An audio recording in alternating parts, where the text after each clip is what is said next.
On the heart PowerPoint, this first one is mostly an anatomy PowerPoint where we're going to be listing chambers and valves of the heart. We're going to trace the blood flow through the heart, and then by the end of it, identify the conducting system of the heart, those cells that send electrical current through the heart. And then in the cardiac physiology PowerPoint, if we can get to it, we're going to once again draw some action potentials to see that electrical current move through some of these cardiac cells. But we'll start all the way at the beginning with just the heart itself. And this is kind of a continuation from a lecture that, our last lecture, whenever that was, it seems like a week and a half ago, when we were talking about blood and the components of blood. The cardiovascular system, there were 3 lectures that we have to talk about. We got the blood out of the way, the fluid. Now we get to talk about the pump, the thing that circulates that fluid. And then looking ahead to next week, we'll talk about the blood vessels, where all of that fluid goes and how it's directed into certain parts of the body and prevented into going to other places. I think we said in the blood PowerPoint, you don't have enough blood in the body to be in all of your organ systems at once. So blood is kind of shunted around to different organ systems as it's needed. So we'll see the heart here is what's pumping that fluid. And we can see the cardiac tissue as well. It has those striations, so we can see those alternating light and dark bands. It's going to have the actin and myosin filaments that overlap. We can also see some other characteristics that are unique to the cardiac tissue, the fact that these fibers kind of have a branching pattern to them. We can see single or bilobed nuclei. But then maybe the dead giveaway that we're looking at cardiac tissue are those dark lines, which we learned were intercalated discs. I don't know if we saw earlier in our discussion, those intercalated discs are just really places where there are gap junctions. I'm going to try and point to this, and I don't have long enough arms, so let me go over here and point to these things. I don't know if you can see it right there, but that little squiggly line is supposed to indicate one of these intercalated discs. And there are going to be tiny little gap junctions that are going to allow cytoplasm to freely flow from one cardiac cell into the next. We can see the branching patterns here with these muscle fibers. Again, alternating light and dark bands due to those thick and thin myofilaments. Let me skip over there. This is just an actual picture of cardiac muscle tissue, and what you can really see in there, those structures are mitochondria. And you can really see how packed full of mitochondria these cardiac muscle cells are. If you think about it, the heart never can take a day off. It needs lots of energy, and it's going to get a lot of that energy by way of ATP that's produced through those mitochondria. Let's talk about the location of the heart real quick. And I had one of these torso models in here because we can easily see this. The lung is going to sit in this thoracic cavity in between the lungs. And I can take these lungs out, maybe. So we can see where this heart kind of sits on top of the diaphragm muscle. Come on. So we can see a little bit of that diaphragm muscle, and you can see kind of how the heart sits down on top of this. In fact, I'm not the best artist, but let's try and put one of these sketches of the heart on the board. And I know this is not anatomically perfect, but it will at least allow me to label some of the parts of the heart. So let's try this. And then we're going to put a line right through it like this because we want to separate it into 4 chambers. And I'm going to use some abbreviations real quick just to save a little bit of space on here, but we're going to label the first one the right atrium. Then we will see this right ventricle. Sometimes I will draw this right ventricular wall so that you can kind of see the thickness of it is not very thick compared to the left side. We've got our left atrium, and then this left ventricle. This left ventricle is going to have a much thicker wall. And so I typically will kind of represent that with those additional lines showing that thick left ventricular wall. So we've got our chambers in there. Let's add some valves real quick. I'm going to grab a different color. But let's put between the right atrium and right ventricle, there is a a valve that is going to have 3 cusps. It generally goes by, it's one of these atrioventricular valves because it spans between an atria and a ventricle. This one has 3 cusps on it, so it is commonly referred to as the tricuspid valve.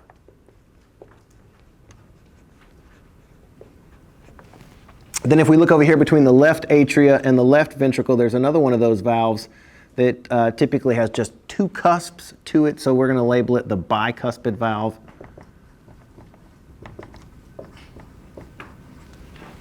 So just 2 more valves to go, and then we'll keep going with this. But the right ventricle, we can see there is a tricuspid valve that is going to let us enter the right ventricle. But the only way, once we're in this right ventricle, the only way we can get out is through an opening kind of in the back corner of that right ventricle. I'm going to kind of mark it like that. And I won't really be able to draw where it goes, but I'm going to try and come in here and label that valve as the pulmonary semilunar valve.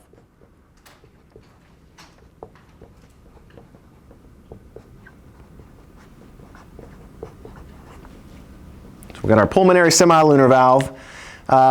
Let's jump to the left side real quick. We have between the left atria and the left ventricle our bicuspid valve, and if we were to move through that bicuspid valve, we would be in the left ventricle. And the only way out of that left ventricle is another little valve that sits in the back corner of that left ventricle. It kind of has these little 3 cusps on it as well. Let's label this thing as the aortic semilunar valve.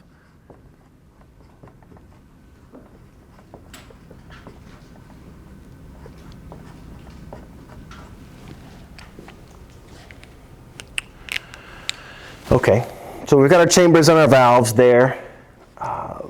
One other thing that I want to introduce while we're here, you can see how the heart is sitting in the thoracic cavity between the lungs. It has what looks like the tip, the pointy end, sitting down right on top of that diaphragm.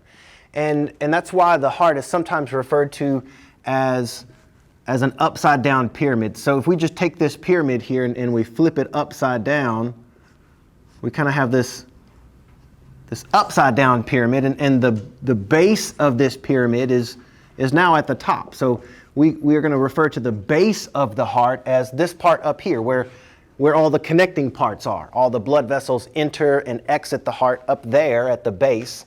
And then the pointy part, the apex, is going to point inferiorly. It's going to sit right down there on top of that diaphragm. Okay, so we're dealing with kind of like I have here, this upside down pyramid. Then the other thing that I want to list is these protective coverings. Let's get some other colors here. And this is going to be too small, so why don't we, what I'm going to do is I'm going to take a corner of this left ventricle, and we're just going to try and zoom out.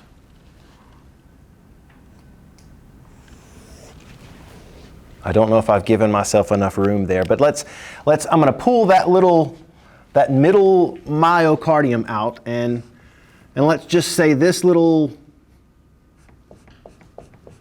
bit there with the lines is the middle wall of that heart. Let's try and label that.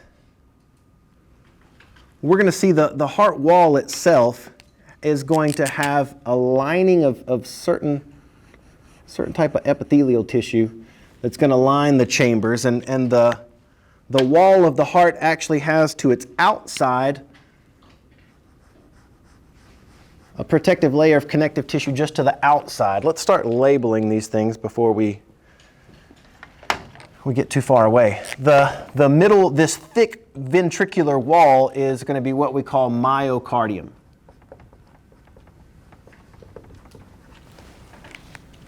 See, I'm going to need to erase that. So this middle wall, the thick left ventricular wall, has a much thicker myocardium than the right ventricular wall. So we've labeled our myocardium.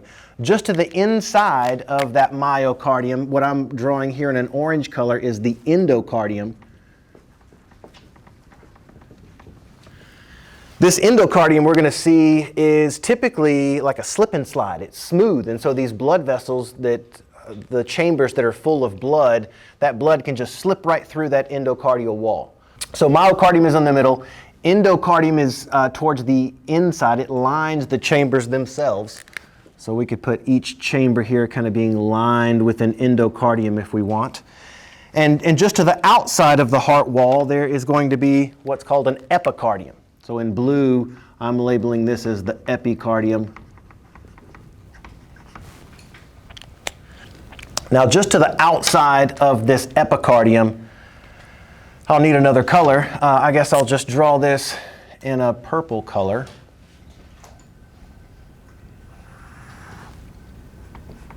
I'm just going to put another layer. It's a band of connective tissue that is to the outside of the epicardium. This epicardium, to reveal where I'm going with this, the epicardium has another name. It also goes by this term visceral pericardium.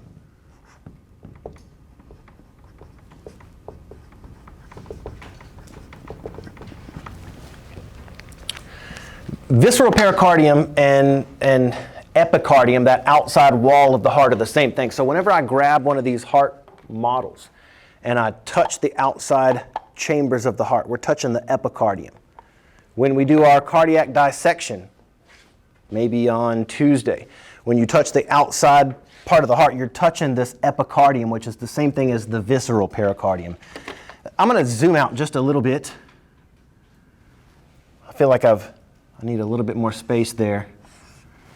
When we look at the surface of the heart, just like I'm trying to draw, maybe I'll give there's that myocardial wall. We've got this endocardium just lining the inside of that chamber. We've got our epicardium just to the outside of that chamber. And what I can draw now is the rest of this epicardium that I'm really trying to touch the surface of the heart.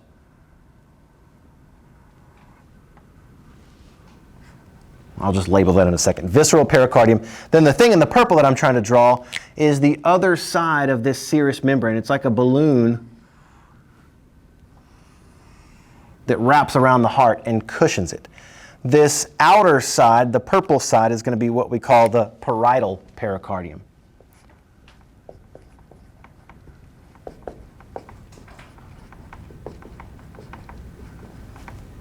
We can draw that up here.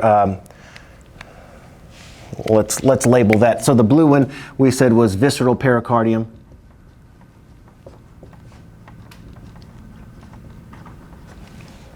The purple one is our parietal pericardium.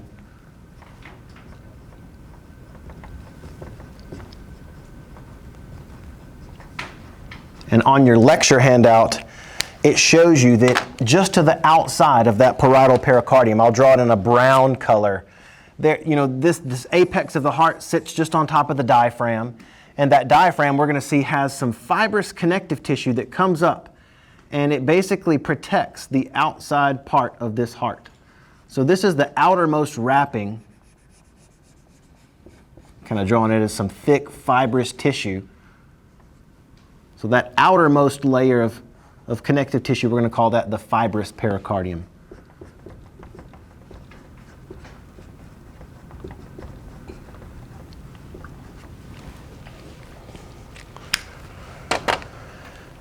Your lecture note wants you to know that the parietal pericardium and the visceral pericardium, those two sides are part of what we call the serous pericardium.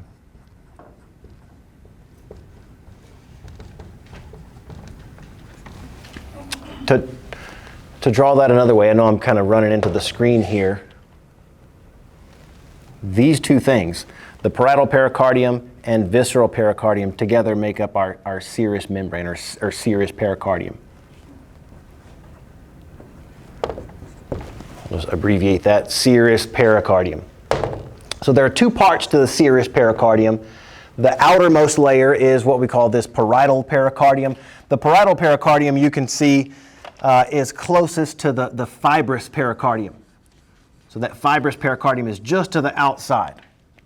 In fact, as we go in through the heart, the first thing we're going to have to cut through is the fibrous pericardium. And as we go through that, we run into the parietal pericardium. There's that little space in the middle that I forgot to label. That's the pericardial cavity.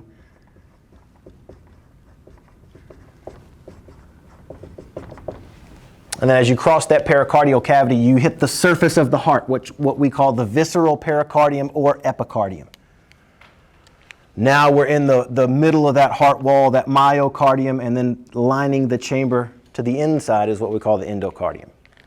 So the position of the heart, what I can't really show with that torso model, you can see the transverse cut here. It shows that the heart sits in between the lungs, but also to the anterior part of the body. You've got really the main body of the lungs are going to make up the posterior part of that thoracic cavity. And you can see just behind the heart is going to sit the esophagus and the trachea and some blood vessels and the vertebral column.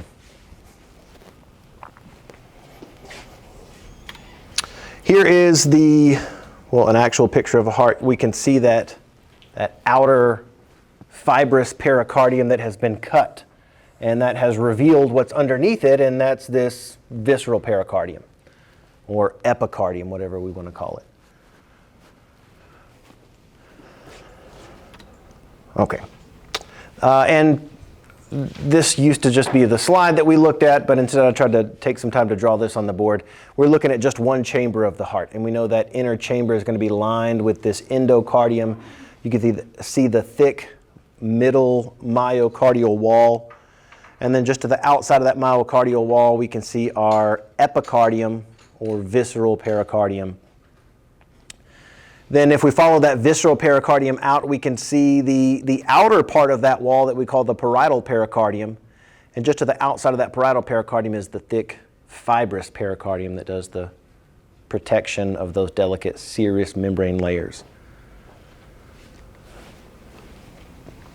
All right.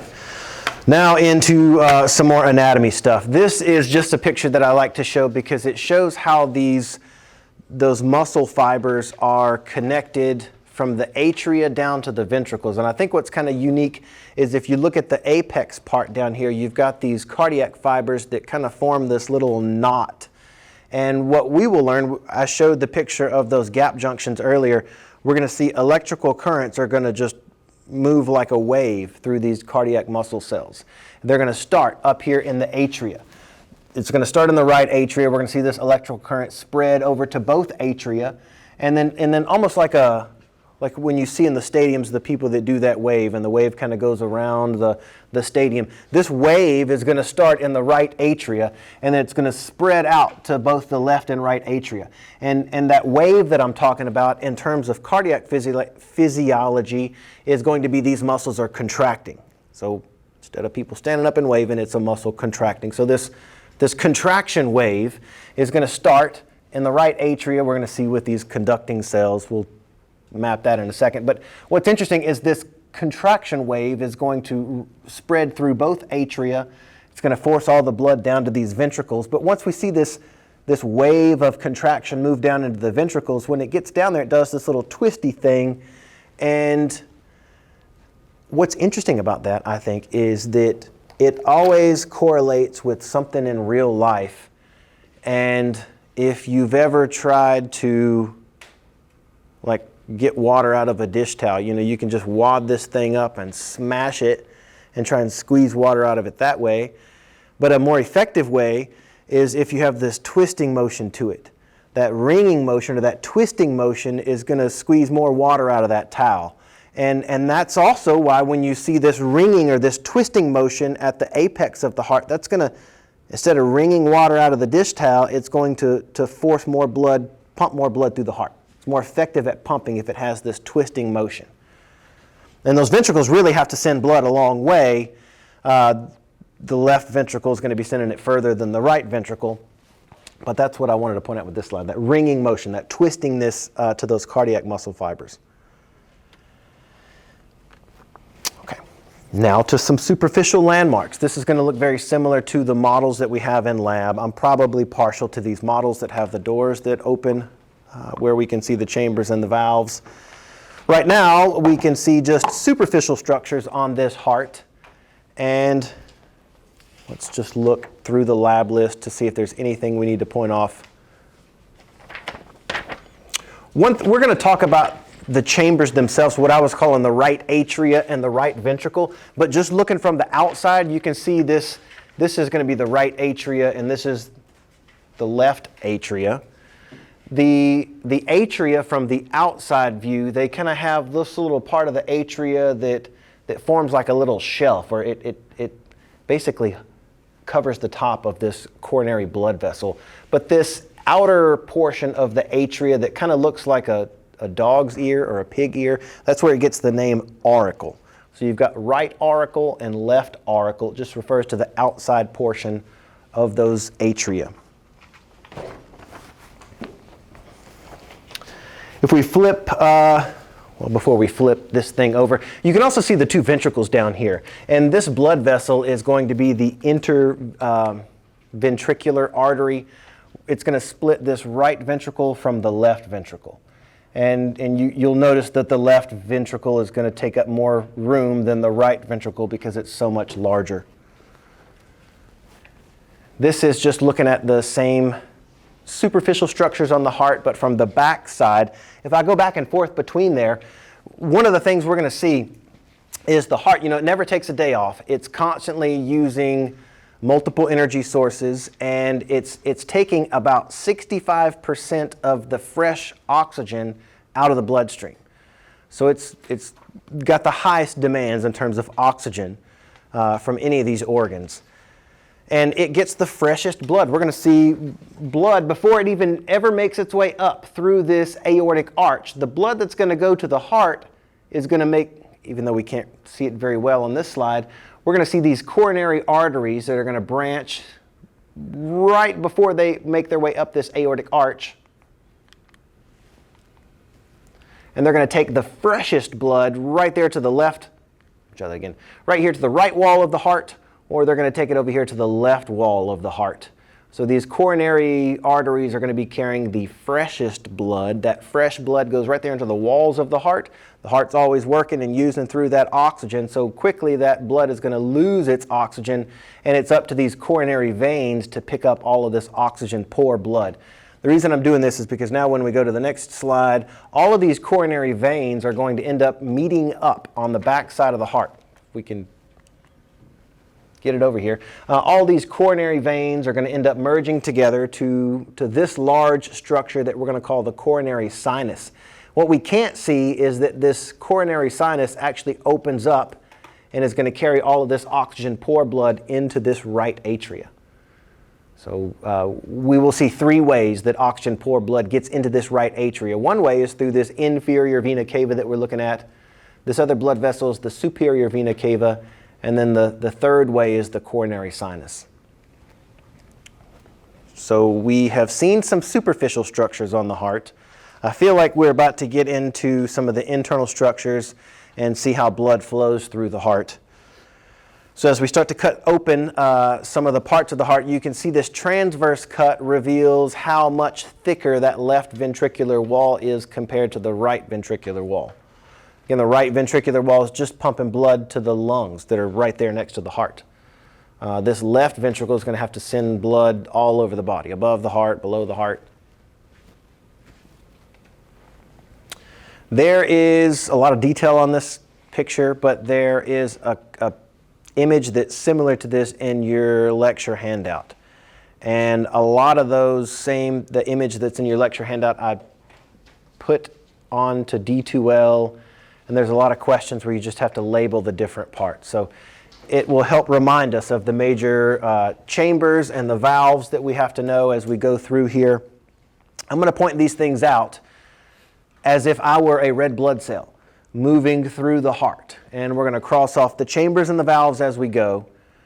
And then since we have a blood flow chart, I guess after this I will pull the slides up and we'll try and write this stuff out on the board as well. But just looking at it superficially, we can see a lot of the internal structures that made the lab list that I'm going to point to on this heart model. So I'll start at the beginning with me being a red blood cell that has lost all of its oxygen. So now I'm looking to get reoxygenated, and all of this oxygen-poor blood is going to end up making its way into this right atria by one of three ways. I just said this earlier. There's the inferior vena cava. So blood from below the heart is going to come up through this inferior vena cava and enter the right atrium. If I was a red blood cell that was up in the brain, I would have to come back to the heart by way of this superior vena cava. And if I was a red blood cell that was working right there in the wall of the heart, the only way I can get back to the right atria is by that coronary sinus. I don't think they show the coronary sinus in here, but it would be a little dot. Some of the heart models, they show a tiny little red dot inside that right atria. It represents the coronary sinus. So either way, whether it's superior vena cava, inferior vena cava, or coronary sinus, one of those three ways, I'm going to end up in this right atria. 3 ways to get in, but only 1 way to get out. The only way out of this right atria is by going through our tricuspid valve. And that tricuspid valve, just like this bicuspid valve over here, has the valve part of it, and then it has these long stringy structures called chordae tendineae. I think I have a closer picture of those. Here are those chordae tendineae, those stringy little attaching structures of the valves. They're going to go down and they're going to attach to a little nub called a papillary muscle. I refer to it as a nub. It looks like a nub that sticks out of the wall of the heart. Here's our ventricular wall. It's not a smooth wall. It's got this webbing to it that we'll call trabeculae. And occasionally this webbing will have a little nub sticking out, this little protrusion that we call a papillary muscle. And attached to those papillary muscles are those chordae tendineae. So I'm going to go back to this slide, maybe. And there we can see those little nubs, those little projections I was talking about that we call papillary muscles. Those chordae tendineae are anchored down to those papillary muscles. And what they really prevent is this valve from opening the opposite direction. Every one of these valves, the tricuspid valve, the bicuspid valve, even these semilunar valves we're going to talk about, they're like trap doors. They open very easily in one direction, but they don't open in the opposite direction. Or at least they shouldn't. If you have a faulty valve, it may be doing that when you don't want it to do that. So assuming these valves are working properly, they're like trap doors. They open easily in one direction, but they don't open the opposite direction. Okay, so we're a red blood cell. We have made our way through this tricuspid valve, and now we are in the right ventricle. Only one way to get into the right ventricle, through that tricuspid valve. We're in there, and now there's only one way out of the right ventricle, and that's through our pulmonary semilunar valve. I labeled it over here, this pulmonary semilunar valve. If we go through that pulmonary semilunar valve, we're going to be into the pulmonary trunk. I feel like I labeled that on either the practice practical or the real practical. Pulmonary valve, when we go through that pulmonary semilunar valve, we're in the pulmonary trunk. And that pulmonary trunk is a pretty short little vessel because it forks, and it goes either to the left or to the right side. And after this pulmonary trunk forks, we refer to those blood vessels as pulmonary arteries. Remember, this might be not immediately obvious, because usually that blue color will throw people off, but we want to drill into our heads that blue has nothing to do with artery or vein. It only has to do with whether the blood is oxygen rich or oxygen poor. So this is clearly oxygen poor blood. What makes this an artery is that it's always carrying blood away from the heart. So arteries are always away. Veins are going to be back towards the heart. So don't get caught up on the color. It's carrying blood away from the heart. So we've got our pulmonary artery it's getting cut off here, but it enters the lung where blood gets oxygenated, and we then move into these pulmonary veins. Veins are always going back to the heart. We have left and right pulmonary veins. Both sets of pulmonary veins are going to take this oxygen-rich blood into the left atria. So now we're oxygen-rich. We've entered this left atria, and there's a couple of ways into this left atria. We can either come in through the left pulmonary veins or the right pulmonary veins. So depending on what lung we got oxygen-rich in, we're going to take one of these ways, one of those pulmonary veins, to get back into the left atria. Once we're in there, there's only one way out of the left atria, and that's through our bicuspid valve. It's like a trap door. Once we go through that bicuspid valve, we're now locked into this left ventricle. And there's only one way into the left ventricle and just one way out of the left ventricle. You really have to look in that back corner of the left ventricle, and you see there is the aortic semilunar valve. You really have to look in the back corner of this one too, and there is that aortic semilunar valve. If you go through that aortic semilunar valve, you would end up in this aorta. What this slide is also trying to show us is that all of those valves, the atrioventricular valves I just pointed to, as well as these semilunar valves, they're basically carved out of the same sheet of connective tissue That's called the fibrous skeleton. So this horizontal line that I started with, that I ended up kind of drawing each of these valves right off of, is the fibrous skeleton of the heart. It's a sheet of connective tissue that all the valves are carved out of. So that's valves. Try that again. Connective tissue is really good for making valves. Unfortunately, it's terrible for conducting electrical currents. So when you hear people have blockages of the heart, there can be a blockage in terms of how blood flow is moving through the heart, but there can also be a blockage in terms of how electrical activity is moving from the atria down to the ventricles. The fibrous skeleton can sometimes impede that electrical signal down to the ventricles, and it could be another type of blockage that the heart's dealing with. The atria can be thrown off rhythm from the ventricles if that's the case. Let's give us something to look at here. I will put this box, and I will let this box on your chart. This is the one that represents those systemic capillaries.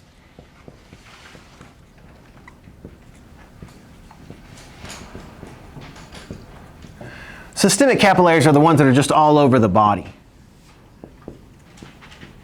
So think about this box as being the body, and we're going to put another box over here somewhere. And we'll let this box represent the lungs. If I can spell it. Inside the lungs, we have the pulmonary capillaries.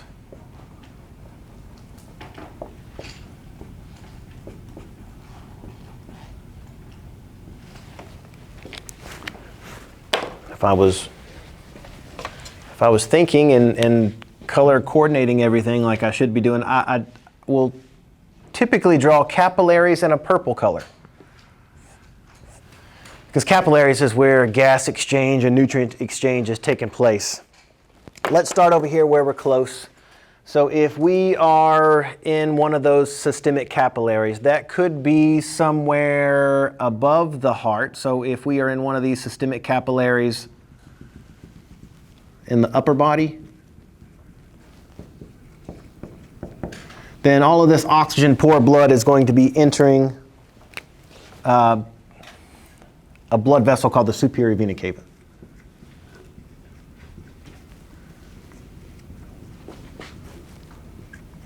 We'll say superior vena cava, so all the blood, the oxygen poor blood from the upper body is going to end up draining into the superior vena cava. We'll see an inferior vena cava.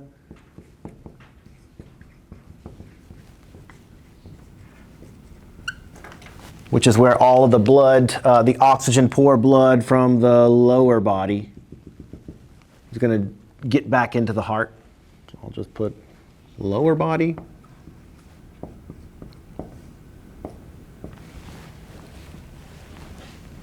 Just enough space there. And then there's a third way that oxygen poor blood can get back to the heart, and that's by way of this coronary sinus.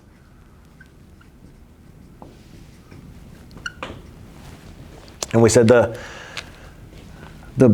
blood vessels that are found right there in the heart wall that run their oxygen out, try it again, right there in the heart wall that end up running all of the blood. I can't talk now for whatever reason. Heart wall uses a lot of blood. Sucks the oxygen out of the blood. You end up with this oxygen poor blood, and that oxygen poor blood has to find its way back to the heart and get oxygenated again. So oxygen poor blood from the heart wall goes through the coronary sinus, and whether you enter the coronary sinus, this inferior vena cava or superior vena cava, all of these are going to end up going into the same structure, and that's our right atrium.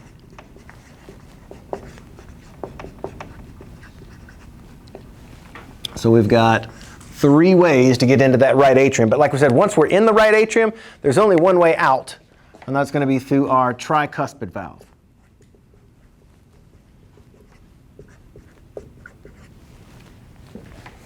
Just to kind of give you a heads up, if you're filling out my chart, you'll notice that the boxes that kind of have a sharp edge to them, like I've drawn at least on this side of it.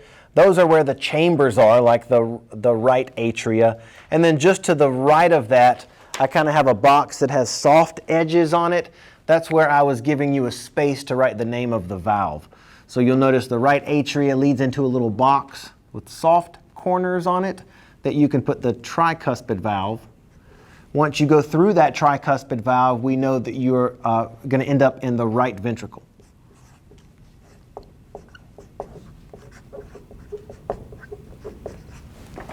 So through the tricuspid valve, we end up in this right ventricle, one way in and only one way out of that right ventricle. To get out of this right ventricle, we're going to have to go through the pulmonary semilunar valve.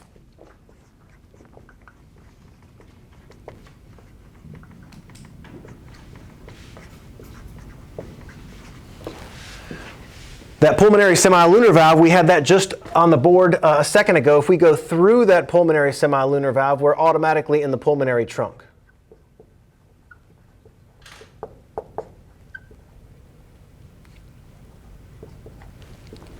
This pulmonary trunk is relatively short-lived because we see the pulmonary trunk branches into pulmonary arteries.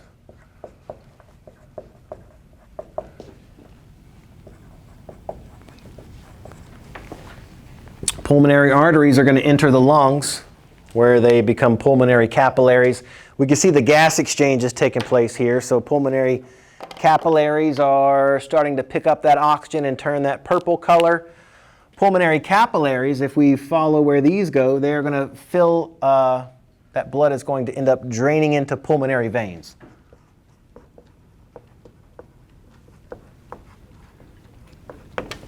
We said there were right and left pulmonary veins depending on which lung you were in, the right or the left lung.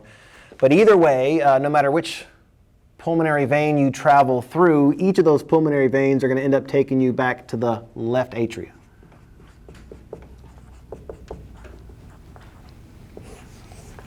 Got our left atrium. Once we're in the left atrium, we said there's only one way out of that left atrium, and that's going to be, give that a little more space, through our bicuspid valve.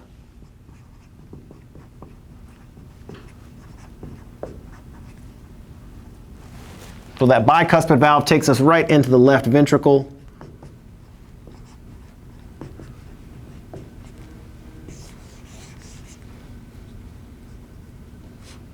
There we go.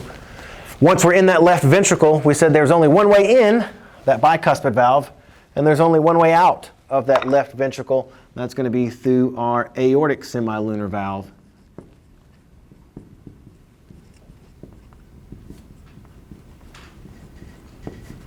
And if we travel through that aortic semilunar valve and we pop out the other side, we're in the aorta.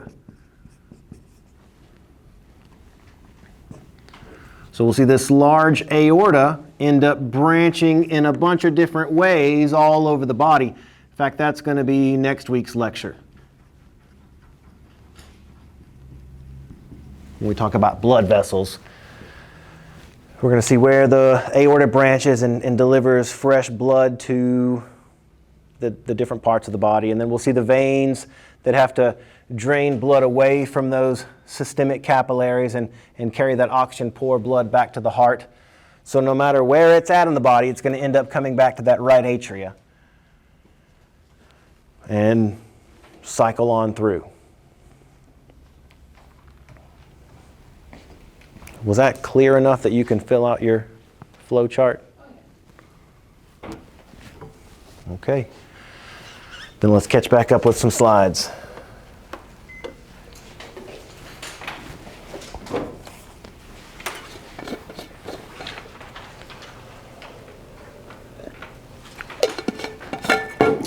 Okay.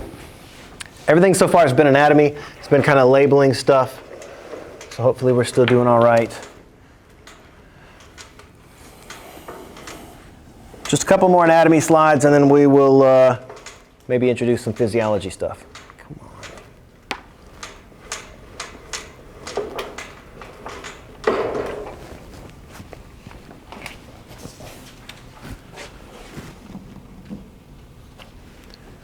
Okay, this thing's going to pop up right where we were just looking with our flow chart. And what I like about this is it kind of shows you visually, like there are the dark blue areas. Those are the three places oxygen poor blood is going to enter this right atria: superior vena cava, inferior vena cava, and they've even got that dot there for the coronary sinus. So I like this picture.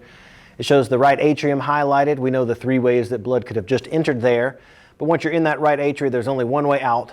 That's the tricuspid valve, and now we're in this right ventricle. From the right ventricle, you can go through that pulmonary semilunar valve, and you're in the pulmonary trunk. We can see that pulmonary trunk branching and leading to these pulmonary arteries, pulmonary capillaries in the lungs. And then it's pulmonary veins, either the left or right pulmonary veins are going to take that oxygen-rich blood right here into the left atria. That blood goes through the bicuspid valve into the left ventricle, through the aortic semilunar valve, and then out of the aorta to some place in the body. Okay, so there is something in the lecture handout that wants you to know the sequence of blood through the heart. If you were a red blood cell and you're in the right atria, what's the next thing you're going to move through? I can already see some of the questions on the next exam being something like that.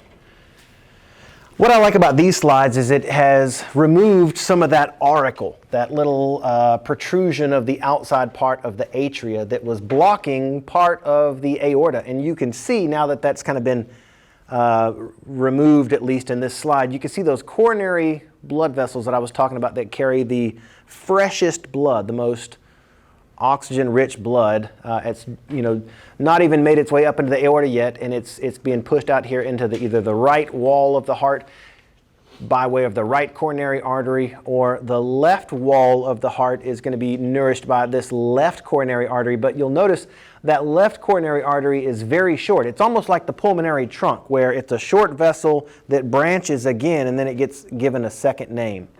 So left coronary artery is really short. Let me see if it's on the next slide. Here it is. You can see there's that dotted line that is showing you how long the left coronary artery is. It goes a little bit past that, and then it forks. After it forks in the road, we no longer call it left coronary artery. It is either called the anterior interventricular artery. I pointed that one out earlier when we were looking at superficial stuff on the heart.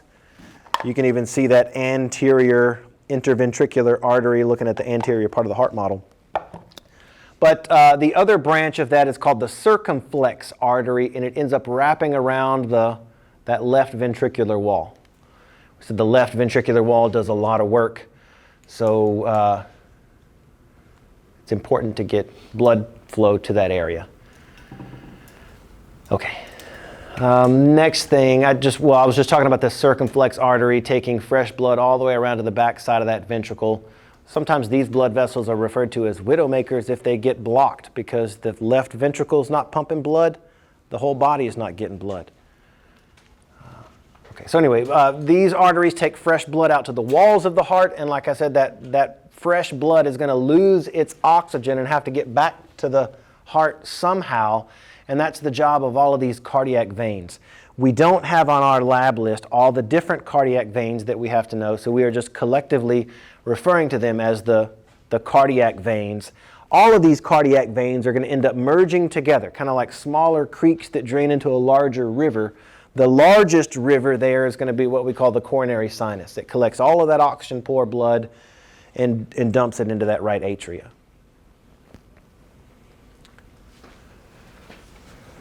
Okay, looking at our to-do list, we've seen chambers, we've seen valves, and we've gone through blood flow of the heart. So now here's where we set up the conducting system of the heart. And we actually switch gears and get into physiology after this. But looking at the anatomy side of it, let's look at these cells called, they are given a couple of different names. These cells in the heart that are capable of generating and sending these electrical impulses, they are sometimes called pacemaker cells, or another term is autorhythmic cells. It's a little more descriptive, autorhythmic, because these cells are going to be the ones that generate the rhythm of the heart. And it's really interesting when we graph them in terms of their electrical activity, what they're doing.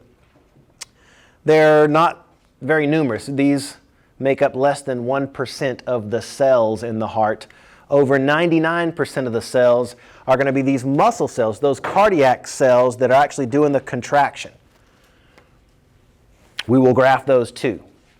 But it's really these other cells, these autorhythmic cells, the pacemaker cells that are highlighted in yellow here, that are determining how the rhythm of the heart is beating. And this is actually going to be one of the first slides that we see in the cardiac physiology PowerPoint. So it's a nice transition from one PowerPoint into the next. What we will see, and maybe I'll write this on the board next time. We have a bunch on the board right now. This electrical impulse is going to start in the right atria near the superior vena cava in this little collection of cells that we're going to call the Sinoatrial Node. You can just abbreviate it as SA node. There's an SA node that sits up in the kind of the superior part of that right atria, and it's sometimes referred to as the pacemaker node. It's the one that's going to set in motion these series of dominoes that we will draw as this electrical current. It's going to, notice how there's no direct connection between this SA node and then the AV node, which is also down there in the right atria, but towards the bottom of the right atria. There's no direct connection between those two. When this SA node sends out a signal, it travels through those gap junctions from one cell to the next. And like a wave, and when people are in that stadium doing a wave, you can see this electrical impulse move by way of gap junctions over to the left atria. It spreads through the right atria as well. And eventually this wave of depolarization, if we want to give it the proper electrical term, this wave of electrical movement, this depolarizing wave, as it spreads through this right atria, is going to hit this AV node.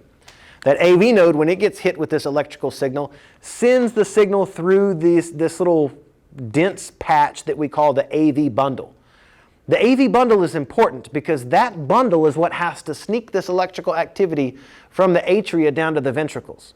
And if this is actually what got me involved in, I'll probably edit this stuff out, but this is one of the things that got me interested in cardiac physiology, because I learned when I was 17 that I had a blockage in my heart. And I'm like, what does that mean? I thought it was a blood blockage, but it's not. It's a blockage that has to do with the electrical current moving from the atria down to the ventricles. And anyway, to give you what happened to me whenever I was growing up and running and playing sports and things like that, when my heart would beat, your normal heartbeat is around 76 beats per minute or something like that. But if we were to start running up and down the stairs or exerting ourselves, doing whatever kind of practice, your heart starts to beat faster and faster to get blood circulating to different parts of your body. But as my heart would start to try and increase, this SA node would try and speed up, would send signals down to the ventricles to tell the ventricles to speed up. But that electrical signal got blocked, and the atria got off rhythm from the ventricles. And my heart rate would go from, what was problematic is that it would start to ramp up. It would get up to above 90 beats per minute, and then somewhere above 90 beats per minute, it would jump directly to above 200 beats per minute, like 225 beats per minute. You could just see it bump it out of my chest. And it was wild. But let's see what's going on. What was happening is my chambers, they were beating so fast that they didn't even have a chance to fill up with blood. So my heart's beating a lot, but my circulation just drops way down. And they told me, I think I was maybe 16 or 17 at the time, they were going to take my driver's license away from me if I didn't have heart surgery. So then I went in and had heart surgery. But they just cut me in the leg and sent some tubes. I think I might have described that before too. But what they went into, if we can go back to one of these pictures. Well, it's not here, but they sent a little tube up into my inferior vena cava through the vein that we will trace next week. And once they went into this inferior vena cava, they had three things. One of them was a little camera kind of shining on this SA node. And the other thing was they had a light, they had a camera, and then the third thing was a little cauterizing iron, and they burned off some of the cells in this SA node. So it dampened the signal that it was trying to send to the AV node. Good news is I'm still alive, but it prevented me from being able to do certain sports when I was older. Like I couldn't play football my senior year, things like that, or basketball or things. Probably why I got into golf at that point. But anyway, what we're talking about here is just an electrical blockage, and I'm bringing that maybe into as an example because we're lucky in anatomy and physiology that we're all humans, and whether, we probably have all had to deal with some type of medical issue, or we know a loved one that had to deal with some type of medical issue. So the more you can relate this to real life things that you care about, the easier it will be to remember.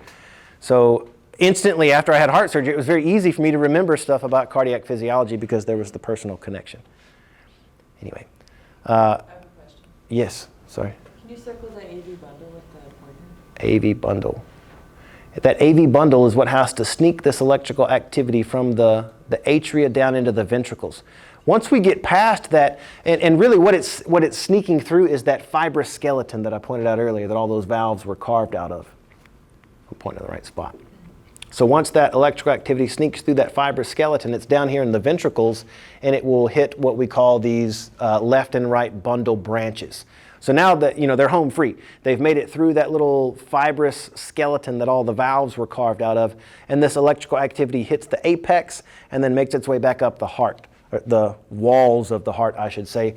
So the contraction, once it hits the apex, it goes back up the myocardial wall, and we kind of saw that. I know it was a while back, but that slide that I was excited about with the twisting motion of it here. Once that electrical current hits this apex, it goes back up the walls of the heart, and that's what kind of gives it that ringing motion. Anyway, back to here. Was that enough? So that little AV bundle. Here are the left and right bundle branches, and then they're called Purkinje fibers once we go up the walls of the heart. Okay, that's the last for the anatomy slide, but let's see. Let me just peek at this. I really feel like setting this up a little bit.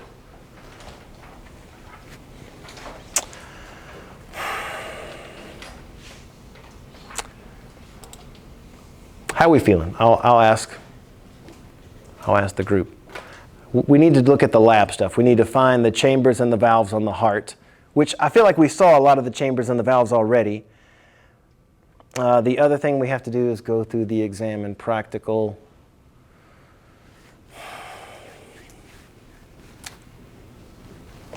Did I give away all my copies of the? I guess I did. Let me see. I'm just thinking one last second.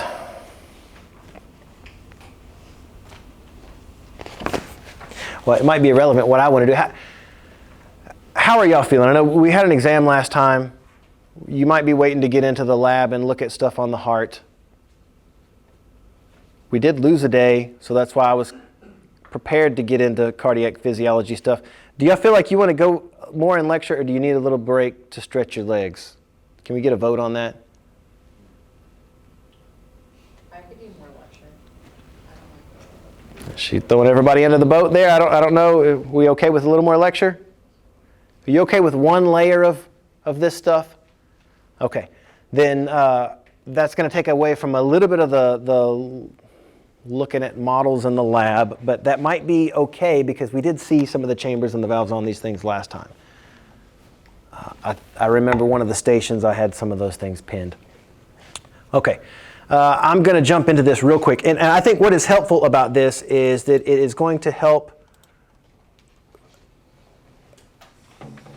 It's going to give us some time to talk about action potentials that we were discussing last semester.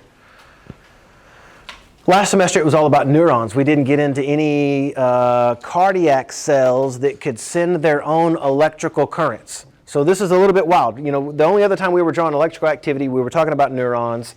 And for this, let's just go ahead and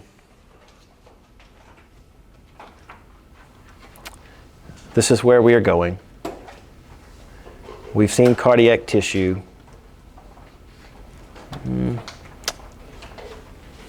We've seen all of that stuff. I'll say this. This is what I put on the board, I think, right as we left class last time, and it was the action potential graph that we were drawing when we were talking about neurons. And if this is familiar, remember down here we are measuring time in milliseconds, so these action potentials are very rapid changes in electrical activity. It only takes milliseconds for these changes to occur, and what is changing is the charge of the cell, meaning neurons, if you could stick a voltmeter onto them, they would measure a charge, and it would be a negative charge if they were at rest. And so this vertical axis is when we're kind of mapping the charge of the cytoplasm of the cell. Neurons at rest, they were measuring at about negative 70 millivolts, and the reason why is because they were full of a bunch of these negatively charged proteins. Let's draw something on the board real quick. And this is going to get us into some kind of reviewed stuff from last semester. So since I didn't have everybody in here last semester, I don't know how much graphing of action potentials you had to do. So let's do a little bit of a review, just so that I know where we're at, and then we'll add on to it.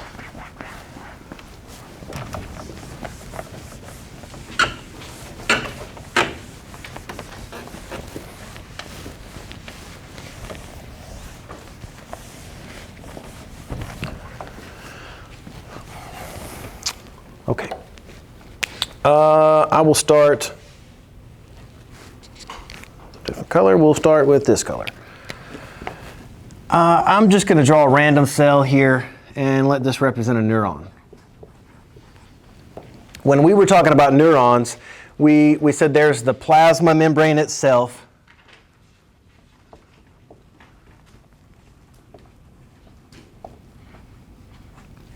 We said there's the fluid inside the cell that we just abbreviated as the intracellular fluid, that ICF.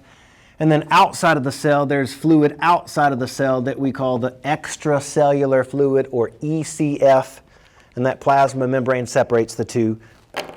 We also said that in neurons, they have these negatively charged proteins inside of them, these really large proteins.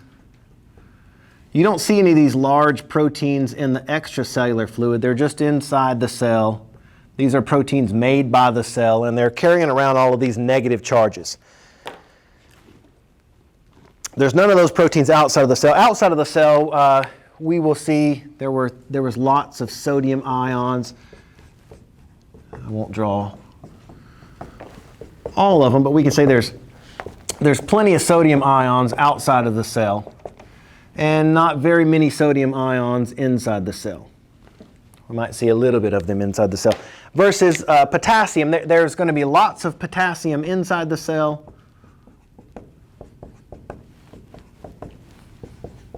but very little potassium, if any, outside the cell. Okay, so things to review here when we're setting up a neuron is you can see right off the bat there is an imbalance between sodium and potassium. There's a lot of sodium outside the cell, very little sodium inside the cell. Versus potassium, there's lots of potassium inside the cell and very little potassium outside the cell. Both sodium and potassium, these are both positively charged ions, so they are carrying around the same charge.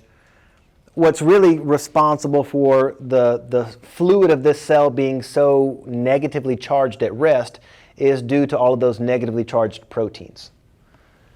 So a neuron at rest, we said, was at about negative 70 millivolts.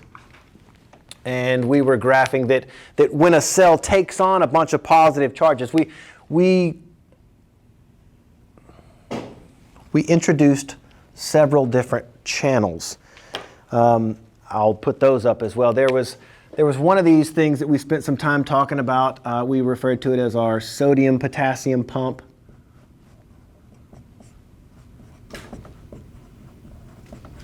It was the job of that sodium-potassium pump. It was taking sodium and throwing sodium out. There were 3 sodium ions would get thrown out, and at the same time, 2 potassium ions just draw them there.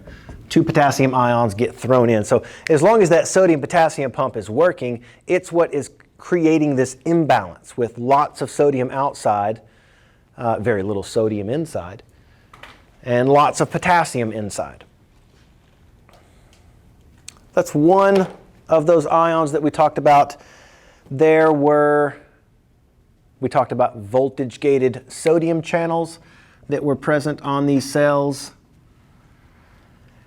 Voltage-gated sodium channels, you may remember, open and closed based on a voltage, a certain charge. And if these voltage-gated sodium channels open, we saw sodium moving into the cell. We referred to an influx of positive charges like this. If sodium ions are just rushing into the cell is going to take on all these extra positive charges, and its cytoplasm is going to become more positively charged. We refer to this as depolarization. So a cell can depolarize, it can become more positively charged by taking on a bunch of positive charges. And on the same token, if we can come over here, there's another thing that happens. Instead of positively charged ions moving into this cell, depolarization, the other thing that can happen, we can see other channels open up. We're about to label these. There are going to be voltage-gated potassium channels that allow potassium to escape. And we will see by a cell purging itself of positive charges, when a cell is getting rid of these positive charges, we call this repolarization.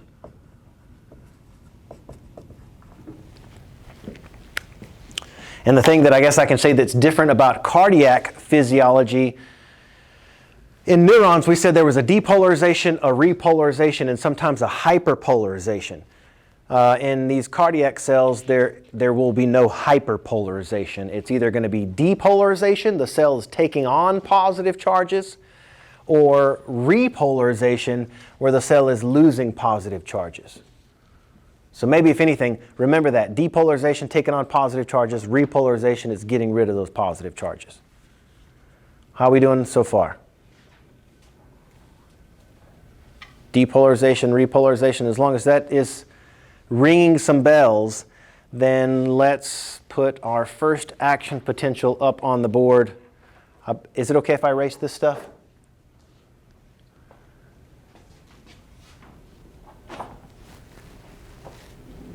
Wait. We have 2 action potentials to put on the board. One of them from those pacemaker cells, those autorhythmic cells. Those are really interesting to graph. I really want to get to that one. And if we have time, I want to compare that to the contracting cells' action potential. Good now?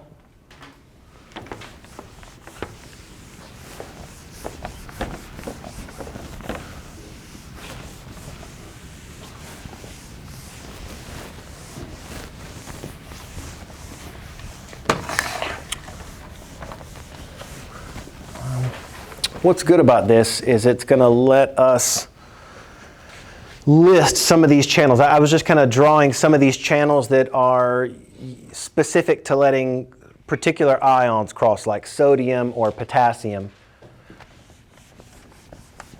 And I kind of was mentioning that some of those gates open and closed based on a voltage. Let's list some of them here.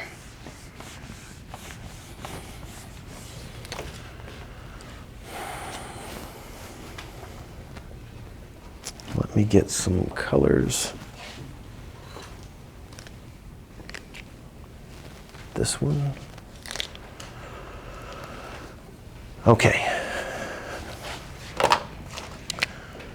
Let's start with the interesting one, and that is those autorhythmic cells, or pacemaker cells.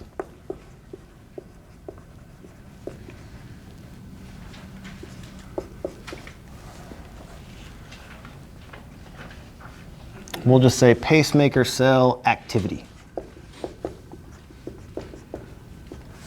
We can graph the activity of this pacemaker cell by drawing one of those action potential graphs where we have time down here at the bottom in milliseconds.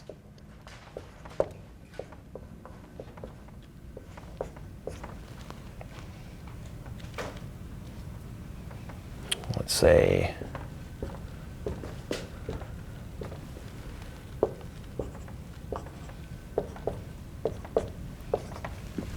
Then over here, we're going to put our membrane potential.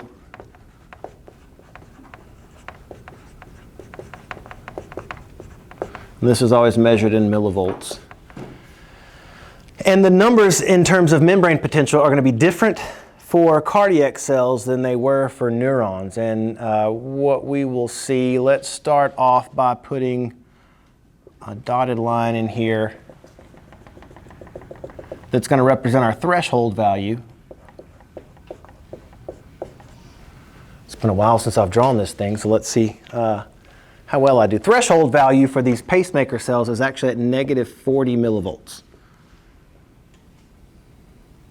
And we're going to see this thing go up as high as about plus 10 or plus 20. I'll put 0 somewhere in here. And anywhere below this, so we can put negative 20 there, we can put whatever. I need more space. We need to put some more stuff down here. So let me give myself a little more space. Negative 40, I'm just going to take this thing, even though I'm giving myself more room down here, I'm going to put negative 50 and then negative 60 down here. And anything below, I guess it goes all the way down to negative 70 at least. We won't go that far down. But at least we've got some membrane potential there, and our threshold value is different than the negative 55 millivolts we saw for neurons. Okay. Now, what is interesting about these pacemaker cells, I said it earlier, is that they have no resting state. There's no resting membrane potential. They are going to constantly drift between depolarization and repolarization. So instead of starting with any kind of resting phase in here, what I'm going to start with is a previous depolarization. I'm just going to draw this depolarization coming in here. Let me try that again. I'm losing points already.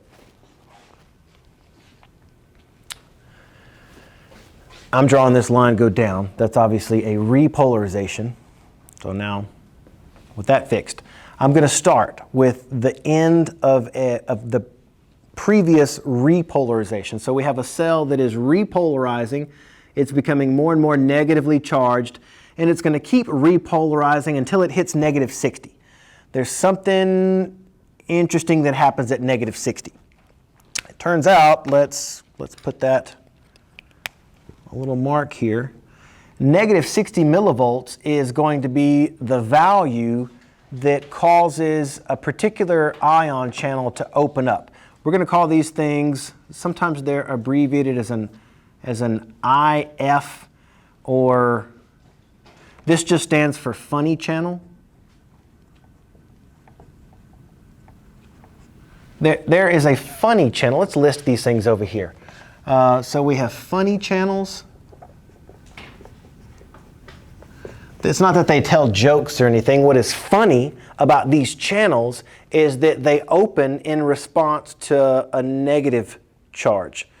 Normally, there is a certain, gates are going to open as you cross certain thresholds on the way up, becoming more positively charged. What's funny about this channel is that it opens once you repolarize to a certain charge, and that charge is negative 60 millivolts. So at negative 60 millivolts, these funny channels are going to open. But they're only open for a little bit of time. When these funny channels open, what they're going to allow, I'm writing it in a green color, and I'm assuming that your brain will think the same way mine does it, that green channels typically refer to these sodium ions. So funny channels are going to allow sodium ions to move in and out of the cell.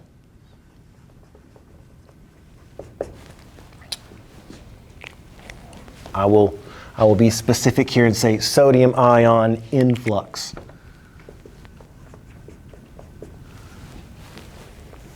So sodium ions are going to move into the cell when these funny channels open. And if sodium ions are moving into the cell, we're going to see that's going to cause this cell to start to drift back up towards threshold.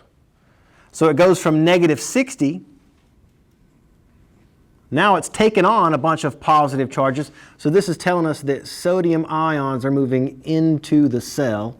And as they move into the cell is becoming more and more positively charged until something happens right here at negative 50.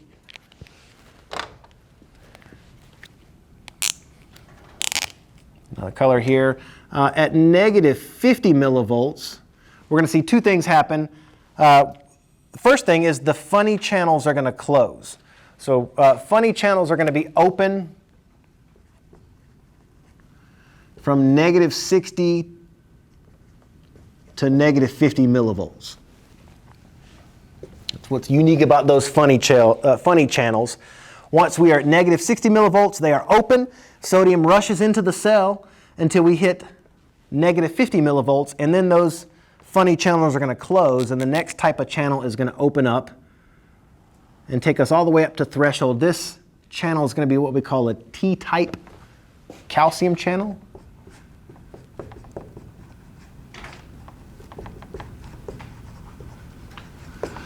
T-type, there's a T-type and an L-type. T-type just means, it stands for transient type, but what it just really means is that these are open for a short period of time.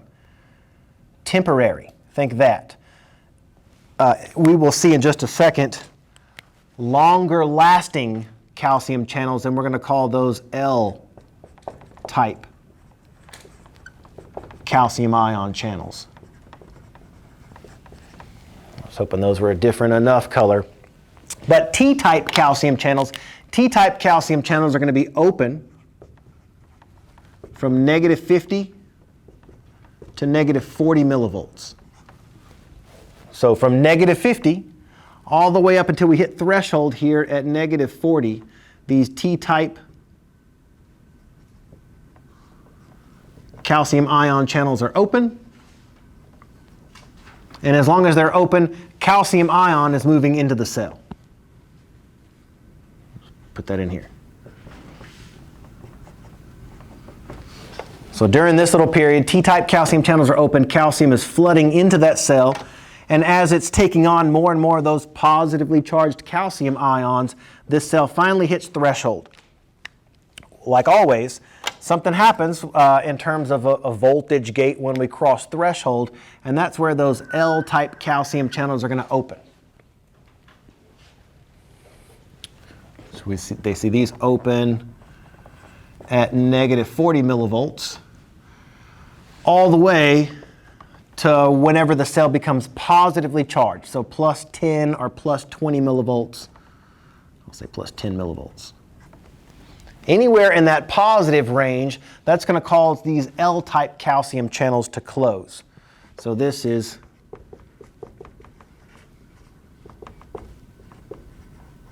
when our L-type calcium channels are open, and we can see that we are graphing the fact that the cell is taking on all of these positive charges and putting it up in this positive range of membrane potential.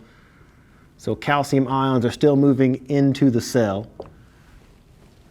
So far the cell's taken on sodium, then it starts to take on calcium. These are all positive charges, and it's got its way all the way up here to the peak of the action potential.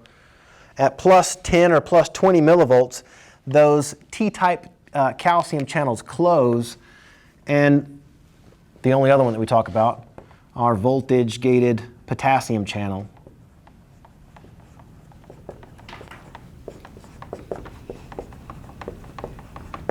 That's the same type of voltage-gated potassium channel that we saw last semester. They operate like those apartment gates that are slow to open and they're slow to close. When we hit the peak of this action potential and those voltage-gated potassium channels open, that starts our repolarization. So again, we have our voltage-gated potassium channels open. And when those potassium channels are open, we know these positively charged potassium ions are moving out of the cell. And as the cell is purging itself, as it's getting rid of all of those positively charged potassium ions, it's leaving behind this negatively charged cytoplasm. It's going to continue to repolarize all the way down until we hit that negative 60 again.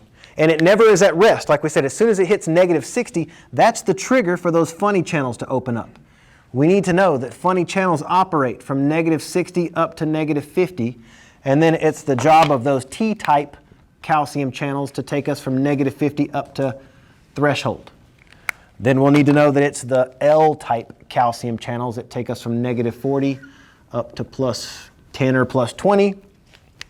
And then it's those voltage-gated potassium channels that bring us right back down. So these things constantly drift up and down.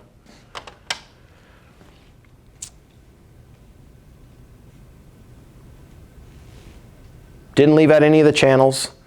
I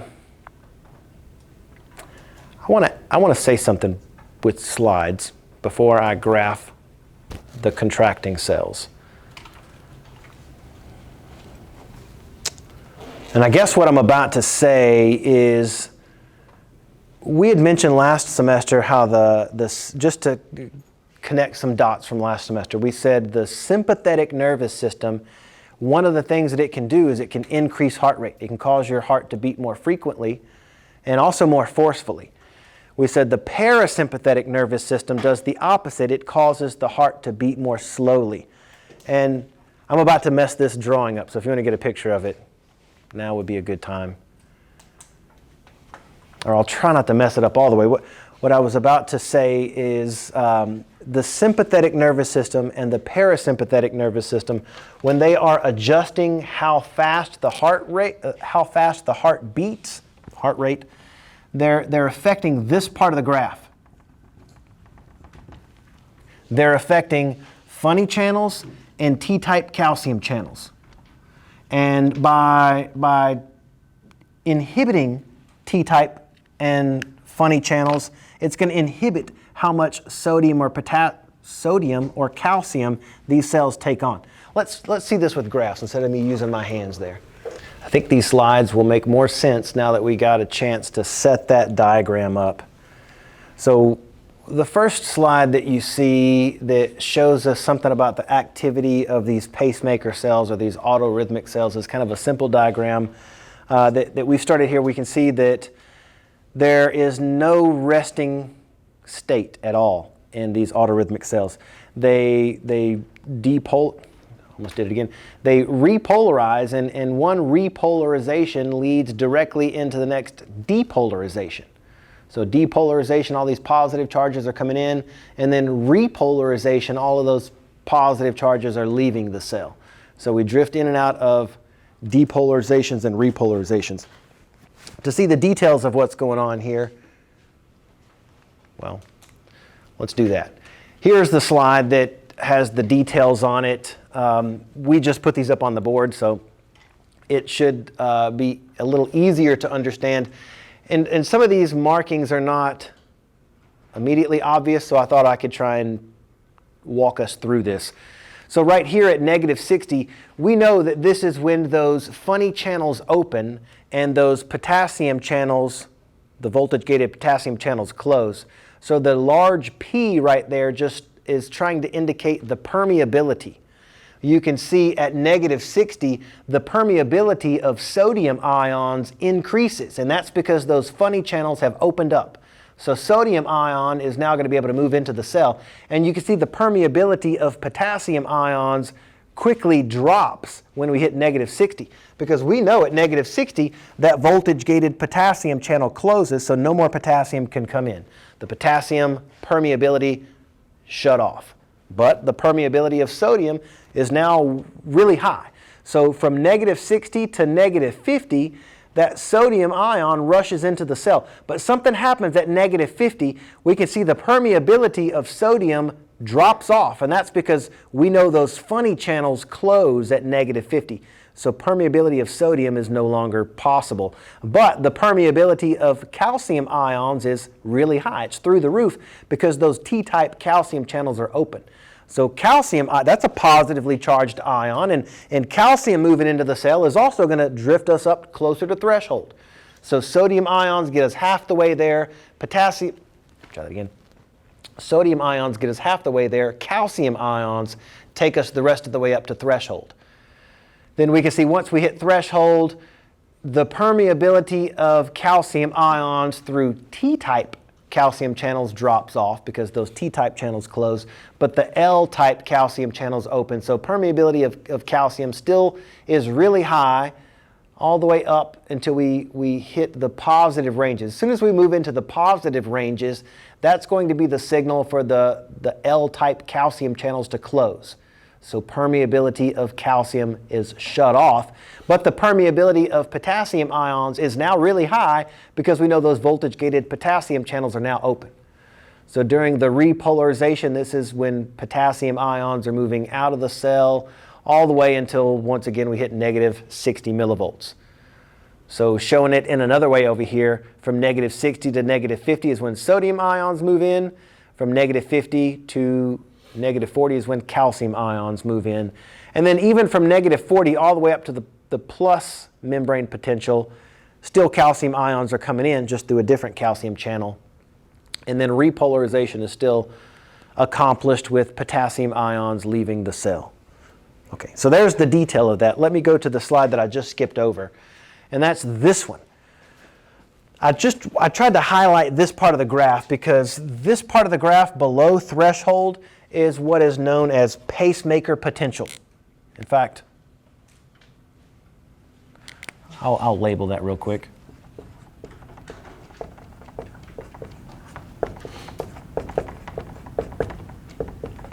Pacemaker potential can be affected by the sympathetic or the parasympathetic nervous system. And you can see that in these graphs. Look at the dotted line represents threshold. And if you look at this, I don't know if you, from the back of the room, if it's immediately obvious, but look at how the wavelength, I guess, the width of this wave from threshold to here, I guess above the dotted line, the distance between there is the same between all of these waves. So what I'm trying to show, I guess, the distance here is the same. That's the same as this distance right here. What is different is below the dotted line. You can see the pacemaker potential is much shorter if sympathetic nervous activity is involved. And you can see this pacemaker potential is much more drawn out if parasympathetic nervous system is involved. Again, pacemaker potential is below the threshold, and it's this pacemaker potential that sympathetic and parasympathetic nervous system can affect. And here's how they affect those real quick. Well, let's see it with the graph again. This is the same thing that I was just trying to show you. The dotted lines here on this graph, the top one, are identical to these dotted lines on the graph below. But this red line is showing us when parasympathetic nervous system is activated. You can see above the line, the width of the wavelengths above the line is always the same, but below the threshold, you can see how this pacemaker potential, the normal pacemaker potential, is stretched out whenever parasympathetic activity is involved. And it's shortened, it's a much shorter distance when sympathetic nervous system is involved. Let's see what's going on there. This is more detailed than we will likely see on an exam, but it shows at the surface of one of these cardiac cells what's going on. If parasympathetic nervous system is stimulated, it's going to cause those funny channels and those T-type calcium channels to be blocked. So it inhibits T-type calcium channels and those funny channels from opening. That makes it harder for us to get the sufficient amount of sodium and calcium in to reach threshold. It takes longer to reach that threshold. So parasympathetic nervous system, like we can see, stretches out the time it takes to get to threshold. Sympathetic nervous system, what that's going to do is it's going to stretch open those funny channels and T-type calcium channels, and it makes it even easier for sodium and calcium to rush in. So we hit threshold much faster. There we go. If sympathetic stimulus is applied to the cardiac cells. Like we said, it opens up those T-type calcium channels, opens up those funny channels, and we rush to threshold even faster. Okay, I will I'm going to leave it here, but you can at least kind of see where we came from. We just set up the electrical activity of those pacemaker cells, those autorhythmic cells that constantly drift between depolarization and repolarization. They never take a minute off. They set the pace for the heart. These are the cells that we were just talking about, the SA node, the AV node, the AV bundle, the bundle branches, and Purkinje fibers are all made out of this type of cell. But these are less than 1% of the cells in the heart. A majority of the cells are going to be these contracting cells that are going to graph something like this. We're going to graph this next time, but you can at least see how the graph is different. Notice how these contracting cells, they are at rest. They actually just hang out at rest and don't do anything until they're told to do something. And I guess the connecting piece that I want to make here, I might even have it on the next, is it on the next slide? No, that's fine. What I thought was there is I drew a line from this pacemaker cell. As soon as we cross threshold, this action potential, this above the dotted line part, this is going to send an electrical signal to the contracting cells. And you'll see that, just to preview what I'm going to say next time, contracting cells, the actual muscle cells in the heart wall, they're at rest until they're hit with an electrical current. The electrical current comes courtesy of those autorhythmic cells. So one of these cells on the myocardial wall is just hanging out at rest until that electrical impulse from the Purkinje fiber shocks it into contracting. So we will see a very rapid depolarization. There's this plateau phase that involves calcium. And then once again, repolarization is potassium ions moving out of the cell. So we've got a little bit of different charges. You can see the threshold value is different. There's an additional phase that we'll talk about, but I don't want to give you two of those at once. So let's let the pacemaker action potential graph sink in. And we've got our eye on another graph that we'll have to do on Tuesday.